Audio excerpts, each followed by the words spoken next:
नमस्कार विद्यार्थी मित्रांनो, मी अवंतिका ग्लोबल ऑनलाईन मराठी क्लासेसमध्ये आपलं पुन्हा एकदा स्वागत करते. विद्यार्थी मित्रांनो, आपण महाराष्ट्र सेट परीक्षा 2026 याकरिता आपण प्रिपरेशन करीत आहोत. लायब्ररी अँड इन्फॉर्मेशन सायन्स युनिटमधला फर्स्ट युनिटमधला आपण कम्युनिकेशन हा टॉपिक अभ्यासत आहोत. मागच्या 2 व्हिडिओमध्ये आपण कम्युनिकेशनचे concept, theory, types, models, channels हे जाणून घेतलेले आहेत.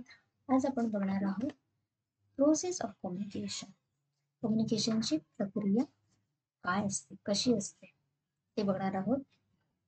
सो मी इथे डायग्राम दिलेली आहे. तुम्ही डायग्रामच्या माध्यमातून कम्युनिकेशन प्रोसेस कशी होते हे इझिली समजू शकाल. सो सोर्सलाच मराठीत स्रोत म्हटले आहे. सोर्स काय असतं कम्युनिकेशनचा? तर मॅसेजला निर्माण करणारा, म्हणजेच एखादी गोष्ट सांगायची असेल, एखाद्या गोष्टीबद्दल एखाद्या विषयी माहिती द्यायची असेल, तर ती माहिती आधी तयार करावी लागते, निर्मित करावी लागते. तो निर्माण करणारा हा ऑथर असू शकतो, तुमचा पब्लिशर असू शकतो किंवा एखादा रिसोर्स पर्सन असू शकतो. ओके. मेसेज क्रिएट झाला. ओके, सोर्स क्रिएट झाला ऑथरद्वारे, पब्लिशरद्वारे किंवा रिसोर्सेसद्वारे, इन्फॉर्मेशन जो रिसोर्सेस आहे त्याच्याकडनं. ओके.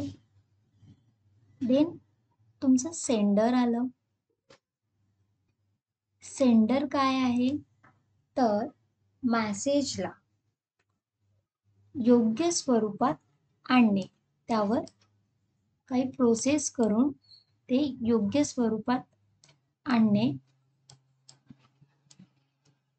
आणि तो मेसेज काय करणे, इतरांपर्यंत पाठवणे किंवा ज्याला कोणाला द्यायचं असेल त्याच्यापर्यंत ते पोहोचवणे. आता पोहोचवण्यासाठी त्याला कुठल्या तरी चॅनलचा उपयोग करावा लागेल, चॅनलचा वापर करावा लागेल. तुमचं चॅनल म्हणजेच तुमचं माध्यम, हो ना, मीडियम म्हणता येईल यालाच.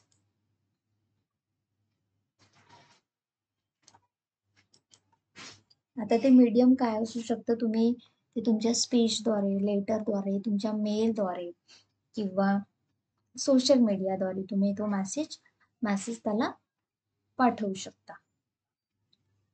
ओके. मेसेज काय असू शकतं? एखादी इन्फॉर्मेशन असू शकते, एखादं स्टेटमेंट असू शकतं. Okay.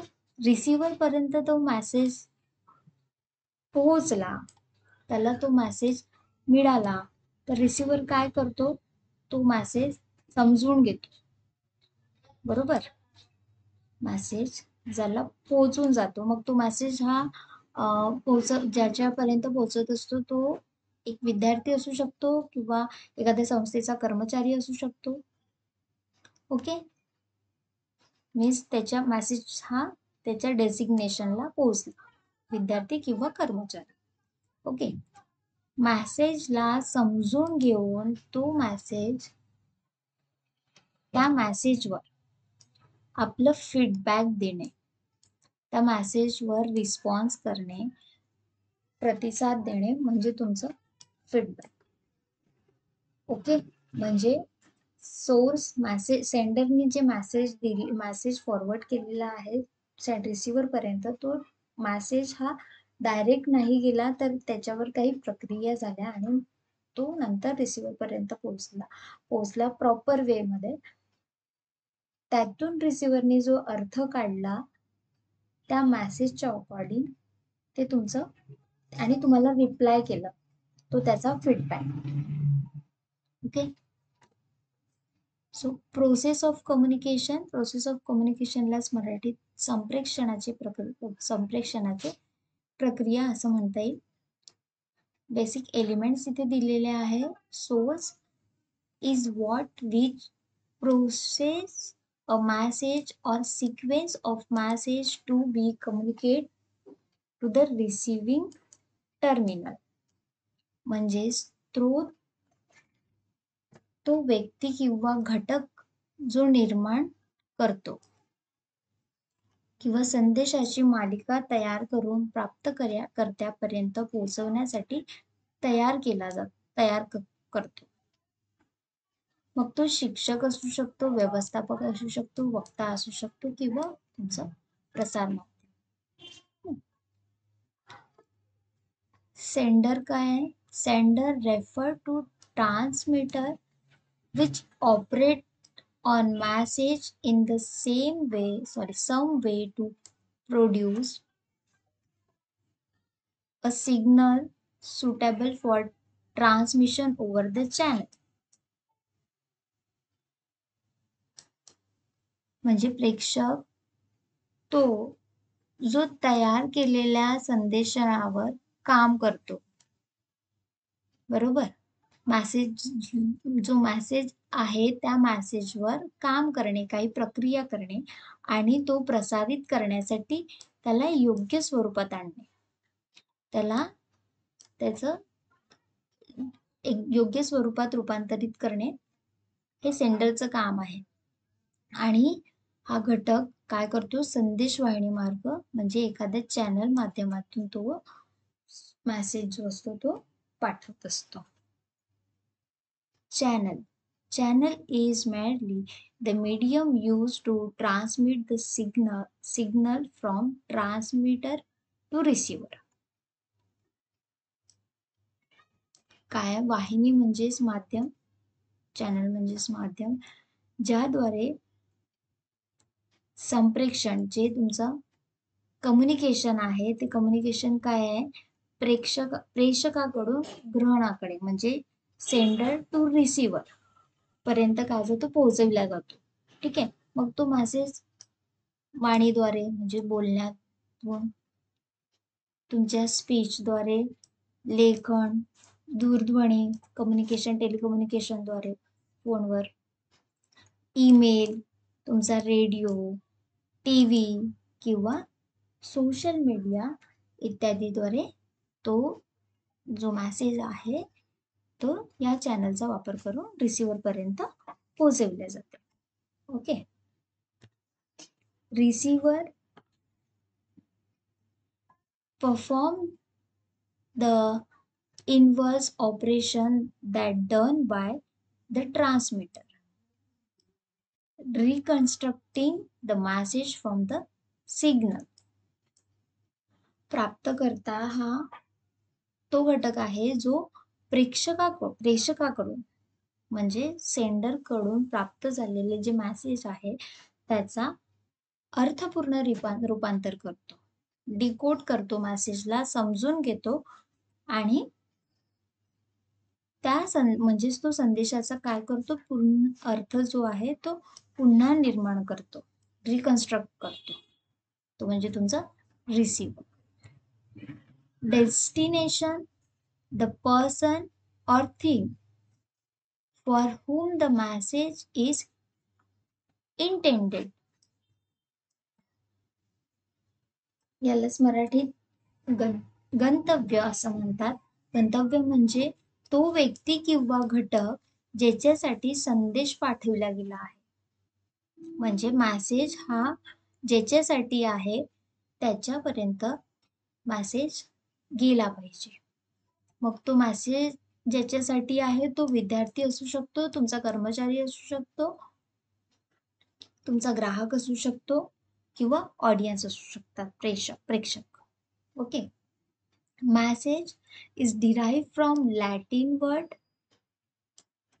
Metre meaning to send. Message हा वर्ड जो आहे तो लॅटिन वर्ड मधून आलेला आहे. तो लॅटिन वर्ड म्हणजे तुमचा मीटर. याचा अर्थ होतो to send. It refer to accept information communication or statement that is sent in oral, graphic, written, audio-visual from to the receptionist. म्हणजे मेसेज हा शब्द लॅटिन वर्ड मधून आलेला आहे जो की मीटर आहे आणि त्याचा अर्थ जो आहे तो टू सेंड म्हणजे पाठवणे असा होतो. हा काय करतो, सॉरी, जो मेसेज आहे ते काय असू शकते, इन्फॉर्मेशन असू शकते, तुमचं कम्युनिकेशन, तुमचं बोलणं किंवा एखाद्या गोष्टीबद्दल ते स्टेटमेंट असू शकते जे तुम्ही सेंड करता तुमच्या ओरल, म्हणजे जे माध्यम तुम्ही यूज करता ते तुम्ही ओरली सांगू शकता, तुम्ही ग्राफिकच्या थ्रू सांगू शकता, तुमचं रिटन पत्राद्वारे, तुमचं ऑडिओ, तुमचं व्हिज्युअल एखाद्या दृश्याद्वारे तुम्ही ते सांगू शकता. दृश्य आणि ऑडिओ व्हिज्युअल म्हणजे दृकश्राव्याच्या माध्यमातून ते तुम्ही तो मेसेज असू शकतो. Okay. Feedback is loop of making a two-way communication process related to the response to the message. ही काय आहे? संवाद प्रक्रिया दुहेरी आहे. संवाद प्रक्रियेला दुहेरी बनवणारा घटक आहे. टू वे कम्युनिकेशन प्रोसेस बनवत असते. मेसेज समजल्यावर त्या मेसेजवर रिस्पॉन्स करणे, प्रतिसाद देणे म्हणजे feedback. It's simply the reaction of the destination back to the source, direct और इनडायरेक्ट. म्हणजे जो फीडबॅक आहे, आपला प्रतिसाद आहे, तो आपण डायरेक्ट किंवा इनडायरेक्ट, प्रत्यक्ष किंवा अप्रत्यक्ष स्वरूपात देऊ शकतो. जसे की एखादी गोष्ट तुम्हाला कोणी विचारली तर तुम्ही ती मान हलवून किंवा उत्तर देऊन, है ना, अशी आपण त्याला प्रतिक्रिया देऊ शकतो. ओके. तर हे होतं process of communication. Communication models काय आहे ते बघणार आहोत. कम्युनिकेशन मॉडेल्स, शॅनन अँड व्हीवर, लॅसवेल मॉडेल, जॉर्ज गर्डनर मॉडेल आणि शर्मन मॉडेल. आपण आज 4 मॉडेल बघणार आहोत. कम्युनिकेशन मॉडेल, शॅनन अँड व्हीवर मॉडेल. शॅनन अँड व्हीवर मॉडेल कम इन 1948. शर्मन आणि व्हीवरनी कम्युनिकेशनचं मॉडेल 1948 मध्ये मांडलं होतं. This model is known as the liner model और मॅथमॅटिकल मॉडेल. याला लायनर मॉडेल किंवा मॅथमॅटिकल म्हणजे गणितीय नमुना असंही म्हटलं जाते. Which involve information sources, message, transmitter, channel, receiver, destination. या मॉडेलमध्ये इन्फॉर्मेशन सोर्स म्हणजे तुमचा माहिती स्त्रोत, जे तुमचं ऑथर असू शकतं, पब्लिशर असू शकतं किंवा इतर सोर्स असू शकतात. तुमचा संदेश, मॅसेज तुमचा. ट्रान्समीटर जो सेंडर आहे तो. चॅनल कोणत्या माध्यमातून तुम्हाला मेसेज द्यायचा आहे ते. रिसिव्हर प्राप्तकर्ता हा कोणीही असू शकतो, विद्यार्थी असू शकतो, कर्मचारी असू शकतो किंवा समाजातील कुठलाही व्यक्ती असू शकतो. डेस्टिनेशन तो मेसेज पोहोचवण्यासाठी ज्याच्याकरता मेसेज पाठवायचा आहे तो. तुम्ही डायग्राम दिलेली आहे. इन्फॉर्मेशन सोर्स म्हणजेच तुमचं काय, जो इन्फॉर्मेशन क्रिएट करतो तो. ट्रान्समीटर यालाच आपण सेंडर म्हणतो. ओके. चॅनललाच आपण मीडियम म्हणतो, ज्याच्या थ्रू आपण मेसेज काय करीत असतो, सेंड करत असतो. कधी कधी मेसेज सेंड करताना काही नॉईज येतात, काही अडथळे येतात. रिसिव्हर ज्याला मेसेज प्राप्त होते, मेसेज प्राप्त करणारा म्हणजे रिसिव्हर. आणि डेस्टिनेशन म्हणजे जिच्यासाठी मेसेज बनलेला आहे तो. ओके. रॅसवेल मॉडेल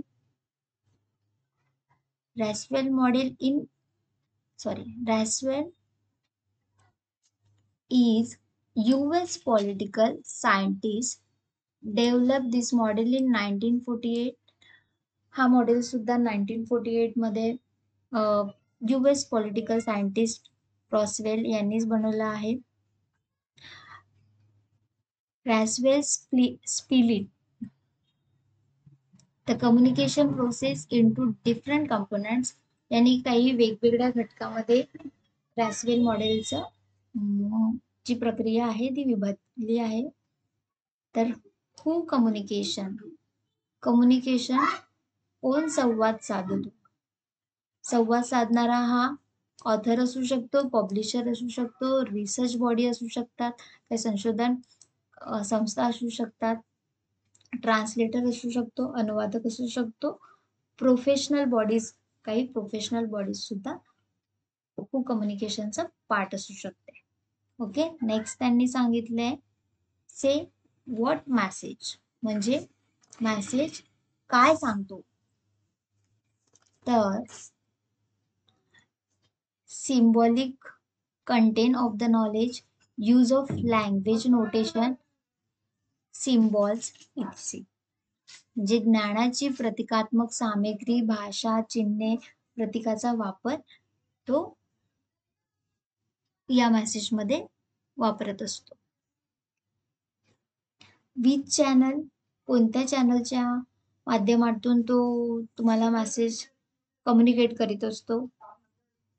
तर बुक आहे, जर्नल आहे, तुमचे रिपोर्ट्स आहेत, अहवाल्स आहेत, कॉन्फरन्स प्रोसिडिंग्स आहेत किंवा कम्प्युटर मीडिया म्हणजे सोशल मीडियाद्वारे हे चॅनल आपलं कम्युनिकेशन करीत असतात. टू होम रिसिव्हर, आता रिसिव्हर कोण असू शकतं, तर लायब्ररी युजर्स असू शकतात किंवा मेंबर्स ऑफ सोसायटी, हो ना. विथ व्हॉट इफेक्ट, त्या मेसेजचा काय परिणाम होतो. So knowledge addition to individual of society or user of library, म्हणजे तुमच्या ज्ञानात भर पडते, ज्ञानात वाढ होते. तर हे इंडिव्हिज्युअल नाही तर समाजातील जे सदस्य आहेत त्यांच्याही ज्ञानात काय होते, वाढ होत असते. म्हणजेच यांनी हे जे मॉडेल दिलं आहे या मॉडेलला WH या वर्डनी काय केलं आहे, डिनोट केलेलं आहे. तर जेव्हा पण तुम्हाला पेपरमध्ये WH हे वर्ड दिसलं तर समजून जायचं की हा जो मॉडेल आहे हा रॉसवेल यांनी दिलेला आहे. जॉर्ज गर्डनर मॉडेल हा मॉडेल 1956 मध्ये डेव्हलप केला, 1956 मध्ये विकसित केला गेला. In this model is to connect the communication situation, the participant perception of and response the situation and the communication process. म्हणजेच हा मॉडेलचा उद्देश काय आहे, संवादाच्या परिस्थितीला म्हणजेच कम्युनिकेशनची जी सिच्युएशन आहे, व्यक्ती पार्टिसिपेंट जे आहे त्यांचं परसेप्शन, त्यांचं आकलन आणि त्या परिस्थितीवर जे रिस्पॉन्स मिळत आहे किंवा प्रतिक्रिया येत आहे त्या प्रतिक्रियेला जोडणे.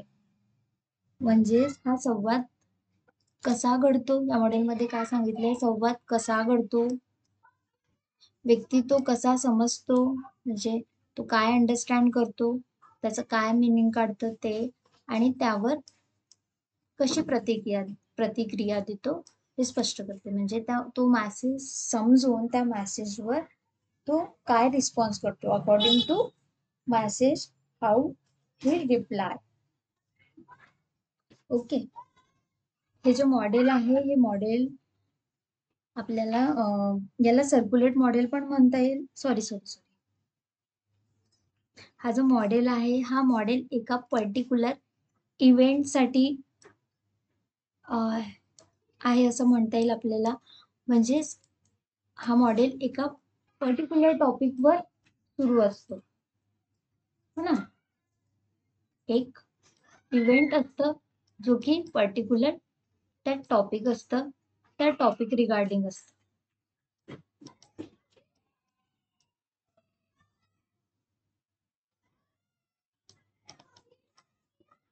टॉपिक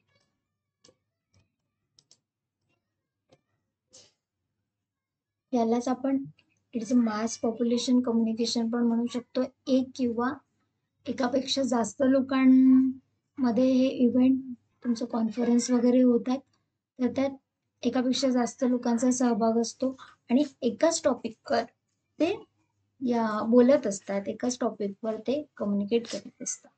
ओके, तर हे होतं George Gardner model. The Schramm model, the father of communication study. Schramm मॉडेललाच काय म्हणतात? Father of communication study. This model developed by Wilbur Shermer in 1954. 1954 मध्ये शर्मा बिल्बर यांनी विल्बर शर्मन यांनी हा मॉडेल विकसित केला. It involve source, encoder, signal, decoder and destination.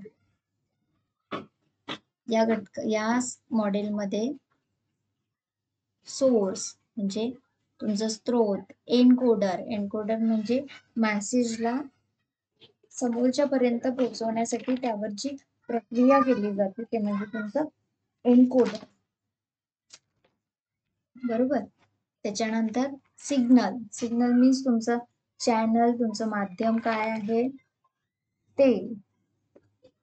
त्याच्यानंतर डिकोड करणे मेसेजला, म्हणजे मेसेज मध्ये तुम्हाला काय सांगायचं आहे ते समजणे. त्याच्यानंतर तुमचं डेस्टिनेशन म्हणजे मेसेज ज्याच्याकरता आहे तो, ज्याला पोचला पाहिजे तो. तर इथे डायग्राम दिलेले आहे. सेंडर, मेसेज हा काय, सेंडर सेंड करतो, मग त्याला एन्कोड करतो. एन्कोड म्हणजेच आता सांगितले आहे की मेसेजला एका योग्य स्वरूपात आणणे, ते त्याला सिग्नल थ्रू म्हणजेच एका माध्यमातून त्याला रिसिव्हर पर्यंत पाठवायचं आहे, तर त्याला डिकोड करणे. डिकोड करणे म्हणजे काय सांगायचं आहे ते. रिसिव्हर काय करतो, रिसिव्हरला मेसेज पोहोचल्यानंतर तो त्याला समजून घेतो आणि त्या अकॉर्डिंग तो काय करतो, सेंडरला फीडबॅक देतो. ही जी सतत प्रक्रिया होत असते, या प्रक्रियेला आपण द शर्मन मॉडेल म्हणतो, कारण ही कंटिन्युअस होणारी प्रक्रिया आहे. यात सेंडर आणि रिसिव्हर ही दोन्ही महत्वाची भूमिका बजावत असतात आणि ती सक्रिय असते. ऍक्टिव्हली आपली रोल ते दोघं प्ले करीत असतात. याला सर्क्युलर मॉडेल असे म्हणतात.